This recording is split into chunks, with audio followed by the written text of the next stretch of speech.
Hey, gang, and I am back for another edition of They're All Messed Up. Hey, Gory Tiger. Hey, the Poet. I'm glad to see you guys back in here again tonight. I got my old buddy Jack with me again because it's October and we got to have a jack-o'-lantern for October, right? So, in just a little bit here, we're going to be talking about the kills and a little bit about the movies. Torso and Wicked Wicked, both from 1973. I don't have an actual physical copy. This is Steve's copy of Torso because, as I've said before, Torso. I'm not a fan of Torso. And never have been, but I did sit through it once again so I could notate the kills in it. Some people may say I'm being silly because I don't care for it, which I'm gonna get to that here in just a little bit. I'm not a big fan of really any of Sergio Martino's films, and I'm gonna tell you guys and gals, if there's any gals in here tonight, why when I get to that. But let's get some housekeeping stuff out of the way. I will tell you guys and gals, I didn't have a very good afternoon, and I'm not feeling too hot, but I still wanted to do this stream. I decided to, just push on and onward and upward, and maybe it'll make me feel better to do this stream for you guys and gals. So just wanted to tell you that if I seem a little off my game tonight as opposed to other times. But we've got something coming up tomorrow night, which is going to be Evil Dead Chick's Hideous Halloween Party. It's going to start at 6 p.m. Eastern Time because we're going to be watching not one, not two, but 3 different movies. So be sure to settle in your favorite sleepwear. I'm going to have a new Nighty Nightmares sleep shirt, so be on the lookout for that. But we're going to hopefully, several of us, be watching along with Halloween from 1978, Halloween 2, and yeah, you guessed it, Halloween 3 with irresistible Tom Atkins getting all the ladies and fighting a madman or battling it out with a madman who wants to create mess that makes kids' heads implode on Halloween, and all these creepy crawlers, snakes and spiders and cockroaches and all kinds of, other creepy crawlies that come out of the kid's head once it implodes and attack their parents. So it's sure to be a fun time tomorrow night again, starting at 6 p.m. Eastern Time. I hope we have a lot of people in here ready to watch along with these movies, folks. I'll try to find links to all of them if I can, just in case there are people that want to join and want to watch. As I can't, stream these live on YouTube. Otherwise, I'll get in Dutch with the YouTube gods. So don't want to do that. So we've got that coming up. We'll soon have a whole week's worth of programming up for next week. I'm still, I don't know if I will be going to Scarefest or not. Due to circumstances beyond my control, really. And it doesn't have anything to do with anybody else other than me and my household. So I didn't want anybody to get any ideas that it was somebody else's fault. So we'll just have to see, right? So anyway, there's that. And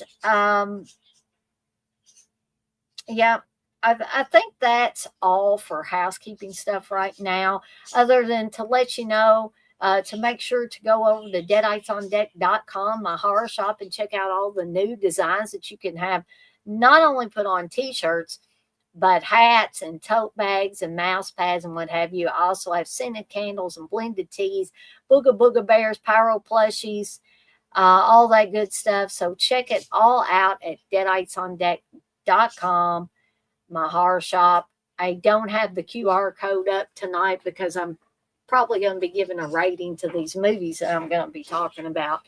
So I just wanted to put that out there for you guys and gals. I did get all the stuff in to make the Ozzy Osbourne tribute candle. Sorry about that.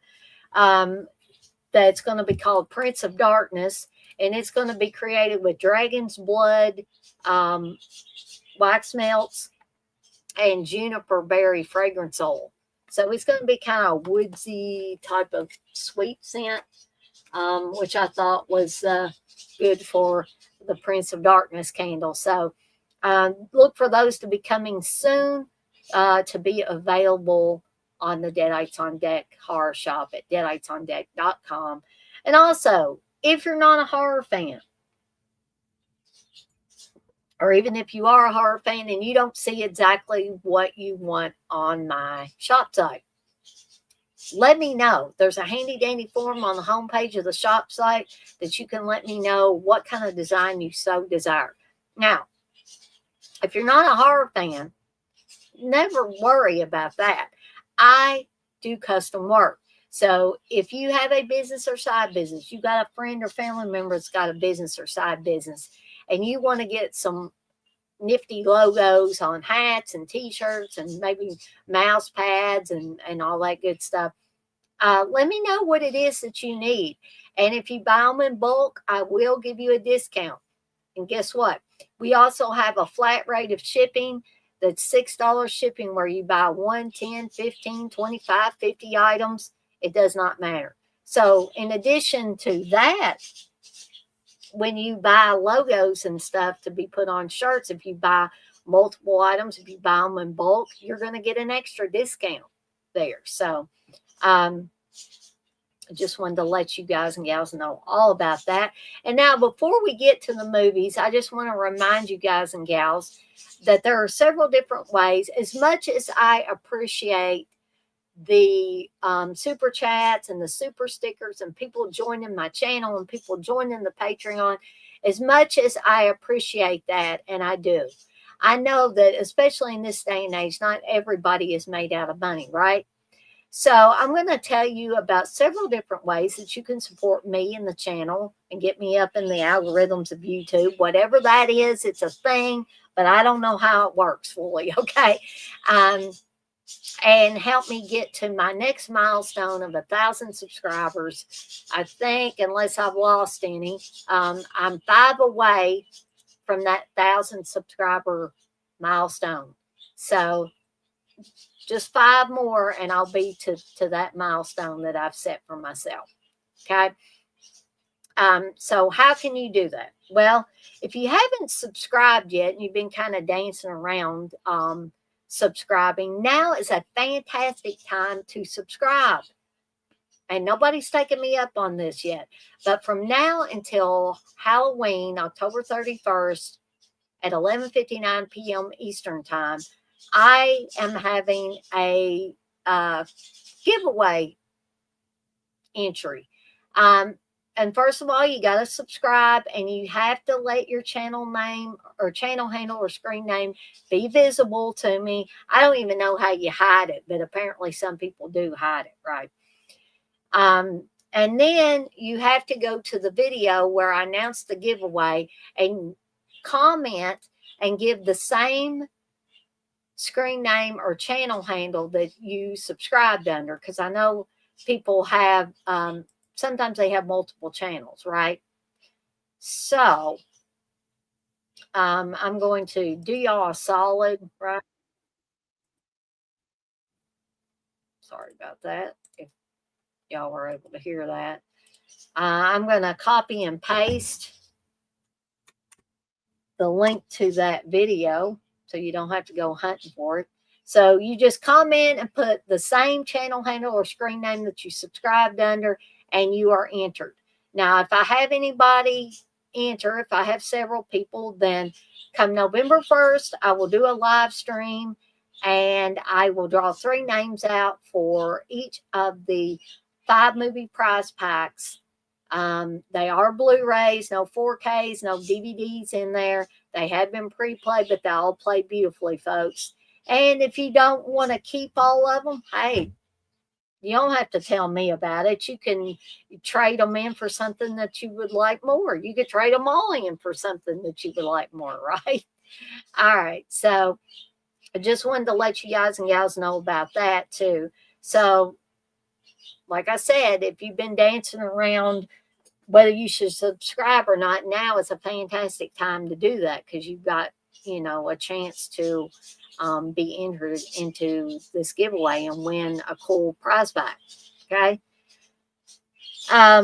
Also, you can hit the notification bell so you don't miss any of the new content that I've got out. Also, you can hit the like button on anything and everything that you particularly enjoy. And if you like everything, hey, hit the like button all across the board. And here's one more way that you can support me in the channel, and that's by sharing with friends and family members my channel. And maybe they'll want to subscribe, right? And I'm going to put my channel handle in the chat. I'm not sure what that was. Something may have slipped and fell. Anyway, I'll get that later. But those are all the ways that you can support me in the channel, and they won't cost you a dime, and it won't cost anybody that you tell about the channel a dime. All right, so let's get to it. Let's get to these movies. So, first of all, let's talk about Torso. And I'm going to get to why I really don't care for Torso or really any of Sergio Martino's films. But first of all, we're going to talk about the kills in this. Again, this came out in 1973, directed by Sergio Martino. And there are a total of 10 kills in this film that I'm going to talk about. So we have a man's throat that gets slit, a woman strangled and stabbed with a scarf, or as they call it in this movie, a fulao. A woman is drowned and strangled with a scarf, and then she has her eyes poked out. A man crushed by a car. Another man's throat slashed. We got 2 women with their throats slashed. A man strangled. Another woman's throat slashed, and then a man pushed off a cliff. So that's our 10 kills in the movie. Now, the reason why I don't much care for Torso is I don't mind a little nudity and sex and all that, it generally it goes with the territory, right? Even Argento, who, um, his are sometimes a little more classy, or in my opinion, they're a little more classy. He still has some nudity and stuff in his, right? With slasher films, with American slasher films, you could, or Canadian slasher films, you could pretty much guarantee that there's going to be a little sex, there's going to be some nudity, there's going to be some drugs and drinking and all that stuff that they're not supposed to be doing, right? I'm used to that. I'm not a complete prude. But the thing about Torso is, and most of Sergio Martino's movies, is that they're a little too sleazy for my taste. Because you start out this movie with what looks to be an orgy. And I'm like, I don't need to see this. This does nothing to move the movie along. You know, and I know that some guys might like to see that. It may get their juices going or whatever. And I get that. But as a woman, it's not really what I want to look at first thing. I would rather see a kill right off and then us go into the movie than to see some, people intertwine, rubbing all over each other, seeing boobs and asses and stuff like that. I'm sorry, it's just not my thing. And the killer is described as a sex maniac, which again I get. A lot of these killers are sex maniacs or sex fiends or whatever you want to call them. But again, I don't think there's really any need to start the film off with a freaking orgy, and to keep on in that kind of that mode, because we have a later scene where a couple is completely naked, rubbing all over each other and carrying on. Then you have, it looks like a hippie commune or something, but these two guys and this girl don't look like hippies, but some of the rest of the people look like hippies. So you have a girl that's dancing with shorty shorts on, and her shirt is almost wide open with her boobs hanging out. Then you have another girl that's stoned that came there with two guys, and she's just like that. And there's nothing sexy about that to me. She's out of her gourd. The guys start unbuttoning her shirt and fondling her breast until she just decides, I'm out of here. And then she ends up stumbling through the mist and swamp water and everything else with her top hanging open with her enormous boobs bouncing around. And some guys are probably saying, "Holy cow, I love it," but it got very tedious and very monotonous and overdone. She seemed to stumble around there forever. And again, to me, there was nothing sexy about that at all. And I'd be the first to say if something was sexy. I can say something sexy without, being turned on by a woman, which I don't get turned on by women. If you do get turned on by women and you're another woman, that's your thing. I ain't saying anything about it, but I'm just saying, for me, looking at naked ladies doesn't do it for me, right?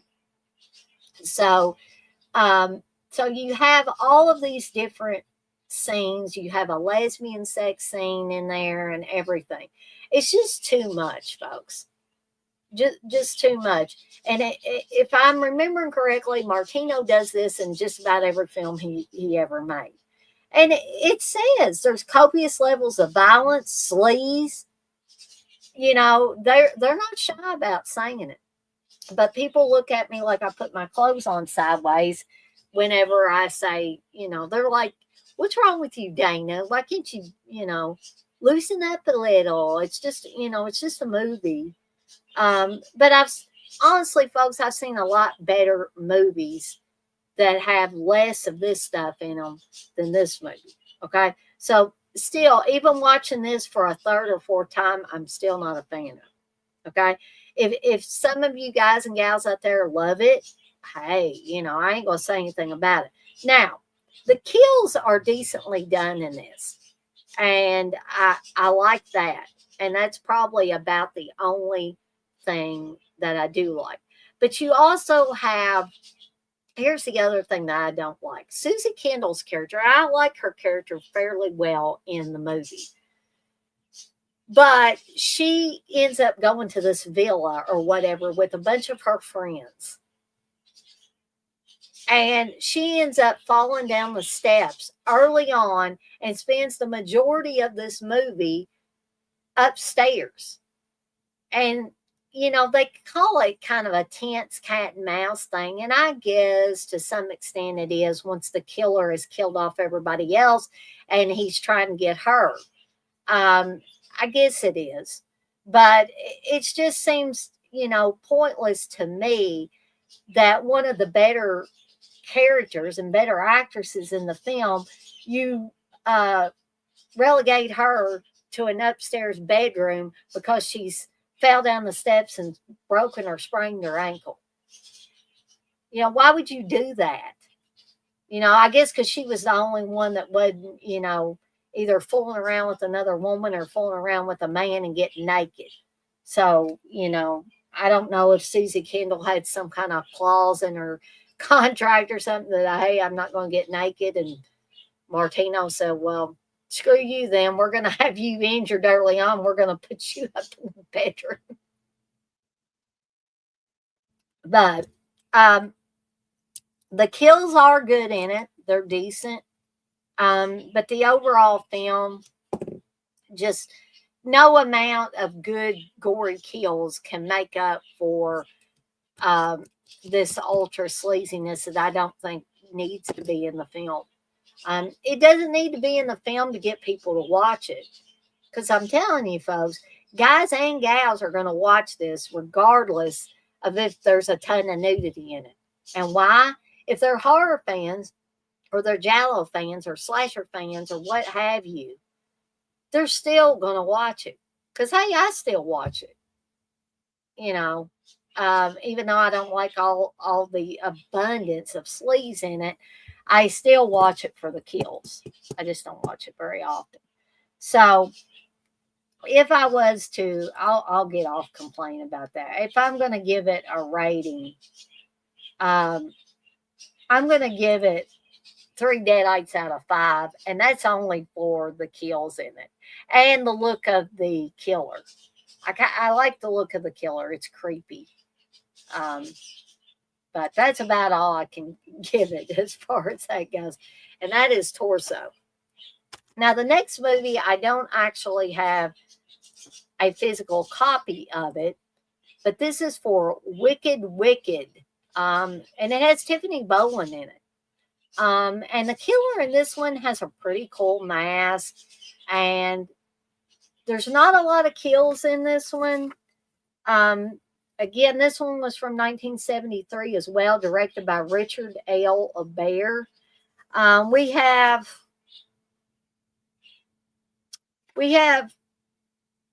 5 actual kills that you see in the film, and then you have 4 women that show up as corpses that were apparently killed off screen, okay, or killed prior to the events that take place in the film. So let's break these kills down here. So we have a woman that's stabbed in the stomach, a man shot in a flashback, a man bludgeoned in a flashback. We have 4 women killed off screen. We have a man jumping from a window and impaled on a fence, and then a woman strangled. And I wasn't even sure that she was dead, but I think she was supposed to be dead because they never showed her again. But she was moving after she was supposedly strangled. That's why I was a little bit confused. Something that I didn't like about this movie is that the whole movie just about was in something called duo vision, which is just basically split screen. Now, De Palma did split screen at the end of some of his movies. I don't mind that. But a whole movie that's in duo vision or split screen, I could do without. Because, excuse me, it does not allow me to focus on just one thing. And I don't like that. I feel like I'm having to divide my field of vision. I don't think that was a very nifty thing to do with an entire movie. Now, if they had done like Brian De Palma and did it just in certain spots or just at the end, it would have been better. But it says MGM introduces a new film experience, duo vision, no glasses, all you need are your eyes. Wicked, wicked, twice the tension, twice the terror. And like I said, MGM put this out, and it's decent. It's not a super gory film or anything like that. If you're looking for that, you're not going to find it here. But the look of the killer, the mask that the killer wears, and the just the mannerisms of the killer. Once I was suspicious of this person anyway, but that's mainly because I've seen so many of these movies over the years. But the killer gets ever creepy the further the movie goes along, right? They start out kind of innocent and unassuming, but usually that's the ones that turn out to be the killers. So you have this hotel where there's a lady, Mrs. Carradine, who was apparently an actress, and her overbearing husband made her quit acting, and he slapped her across the face in a drunken rage, and she hits him with an andiron and bludgeons him. This is one of the flashbacks, and kills him. So she seems to be a sweet older woman, but you wouldn't want to mess with her, I guess. But so you have several women, in fact, 4 women, before you see the one blonde woman that's stabbed in the stomach near the beginning. Once she checks in the hotel and goes up to her room, after she spent a little time there, the killer comes in and stabs her in the stomach, killing her. And then, apparently, in typical slasher movie fashion, the killer hides the bodies. In fact, they find the 4 other corpses of the people that they killed before, and the blonde lady that they recently killed. Like I said, Tiffany Bowen's in this as a singer. I guess she's more of like a lounge singer. I didn't really care for the music, to be honest, the songs that were in here. And then you have a guy that used to be on the police force, Mr. Stewart, who likes he's a security guard now for this hotel because he left the police force, but he likes fooling around with the female staff. I guess this lady works in a gift shop or something in the hotel, and he's making out with her at one time. But the film doesn't really have nudity in it. It's not extremely bloody. It's definitely not gory. It's interesting. I just wasn't too keen on the duo vision. But decent film. I ended up having to download it to see it because I couldn't find it anywhere to watch it. So you may have to do a little searching if you actually want to watch this one. And I'm going to give a rating for Wicked Wicked. And I'm going to at least give this one 4 deadites out of 5 because I like the kills and the look of the killer and torso, but there were so many drawbacks with that sleaze that I was only able to give it 3. But that's where Wicked Wicked gets a leg up. It's kind of stylish in a way too.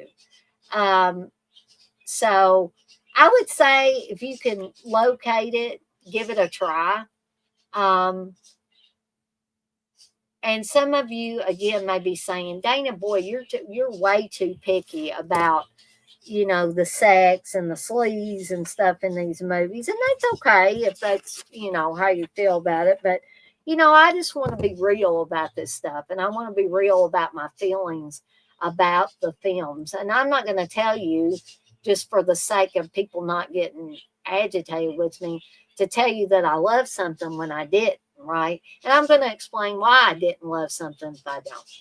So, anyway, next Thursday, I'll be covering Bob Clark's Black Christmas from 1974 and the Centerfold Girls, also from 1974, directed by John Pizer. So y'all can look forward to that. But I think that is it for me for tonight. But I want to thank Gory Tiger and DePoet for being in the chat tonight. For anybody else that was watching along, maybe didn't feel comfortable getting in the chat, I thank you as well. And for anybody that maybe did not get a chance to watch this as I was doing it live, for those of you that will watch this on a replay, I want to thank you in advance for that. I appreciate any watches and any subscribers and all that good stuff. So, without further ado, I'm going to get on out of here. But as always, I'm off like a dirty shirt. This shirt ain't dirty, but I'm off like one. And I want to remind everybody, as I always do before I get off of here for the night, to be kind to one another and blaze that trail. Have a fantastic rest of your Thursday night, folks. It's Friday tomorrow. I get off early. I hope some of you other people get off early as well. And I hope everybody, unless you join me for the, I hope you have a great weekend in any event, right? But if you can't make the hideous Halloween slumber party and I don't see you, I hope everybody has a fantastic weekend ahead. And I'm out of here, but I want to remind you, as I always do before I get off of here for the night, to be kind to one another and blaze that trail. If I haven't said that already, my brain is just mush.